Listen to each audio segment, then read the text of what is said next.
കണ്ണില്ല ക്രൂരതകൾക്ക് അന്ത്യമില്ല. കരഞ്ഞും നിലവിളിച്ചും അവകാശങ്ങളെയും കിടപ്പാടങ്ങളെയും തിരികെ നേടാൻ നെട്ടോട്ടമോടുന്ന സാധാരണക്കാർക്ക് നേരെ എന്നും മോദി മുഖം തിരിച്ചിട്ടേയുള്ളൂ. G20 ഉച്ചകോടിയിൽ ധാരാവിത്തെരുവ് മറച്ചുവെച്ചതും മോദി പരിവാരങ്ങളുടെ പ്രവർത്തികളുടെ ഫലം മാത്രമായിരുന്നു.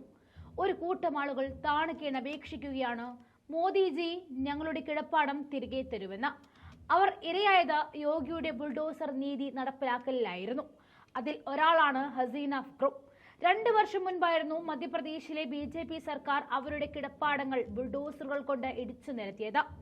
2022 രാമനവമിക്ക് ശേഷം നടന്ന വർഗീയ ലഹളയുമായി ബന്ധപ്പെട്ടായിരുന്നു അന്ന് മധ്യപ്രദേശ് ഭരിച്ച ശിവരാജ് സിംഗ് ചൗഹാന്റെ നിർദ്ദേശപ്രകാരം സംസ്ഥാനത്തെ ഖർഗോണിലെ മുസ്ലിം വിശ്വാസികളുടെ വീടും വ്യാപാര സ്ഥാപനങ്ങൾ എല്ലാം തന്നെ ഇടിച്ചു നിരത്തപ്പെട്ടത്. വിധവയായ ഹസീന PM ആവാസ് യോജനയുടെ കീഴിൽ ലഭിച്ച വീട്ടിലായിരുന്നു താമസിച്ചിരുന്നത്. എന്നാൽ ബുൾഡോസർ നീതി നടപ്പിലാക്കലിൽ കയറിക്കിടക്കാനുണ്ടായിരുന്ന സ്ഥലം ഇല്ലാതെയായി. വോട്ട് ചോദിക്കാൻ മോദി എത്തിയപ്പോൾ തനിക്ക് വീട് തിരികെ തരണമെന്ന് ആവശ്യപ്പെടുമെന്ന് തീരുമാനിച്ചിരുന്ന ഹസീനയെ പക്ഷേ മക്കൾ വിലക്കുകയായിരുന്നു. ഇപ്പോൾ അടച്ചുറപ്പില്ലാത്ത ഒരു വീട്ടിലാണ് 3 ആൺമക്കളും ഒരു മകൾക്കുമൊപ്പം അവർ ജീവിക്കുന്നത്. വെള്ളമില്ല, വൈദ്യുതിയില്ല. 2022 ഏപ്രിൽ 10 രാമനവമി ആഘോഷത്തിനിടയിലായിരുന്നു വർഗീയ ലഹള ഉണ്ടാവുന്നത്. ഇതേ തുടർന്ന് 80ഓളം പേർ പിടിയിലായിരുന്നു. പ്രദേശത്തെ 50ഓളം മുസ്ലിം വിശ്വാസികളുടെ കടകൾ, വീടുകൾ, വ്യാപാര സ്ഥാപനങ്ങൾ എന്നിവ ബുൾഡോസർ കൊണ്ട് ഇടിച്ചു നിരത്താൻ നിർദ്ദേശം നൽകി. അതും BJP സർക്കാർ. സംഭവത്തിൽ പ്രതിയായ വ്യക്തി പൊതുസ്ഥലം കയ്യേറി നിർമ്മിച്ചതാണ് ഇതെല്ലാം എന്നായിരുന്നു അധികൃതരുടെ വാദം. UPയിൽ മുഖ്യമന്ത്രി യോഗി ആദിത്യനാഥ് നടപ്പിലാക്കിയ ബുൾഡോസർ മാതൃകയായിരുന്നു മധ്യപ്രദേശിലെ BJP സർക്കാരും അവലംബിച്ചത്.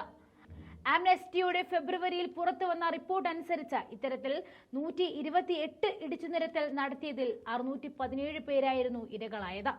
അതിൽ 56 എണ്ണവും മധ്യപ്രദേശിലാണ്. ഹസീനയുടെ വാക്കുകൾ ഇപ്രകാരമാണ്: തങ്ങളുടെ പ്രദേശത്ത് ഒരു തരത്തിലുമുള്ള ലഹളകളും നടന്നിട്ടില്ല.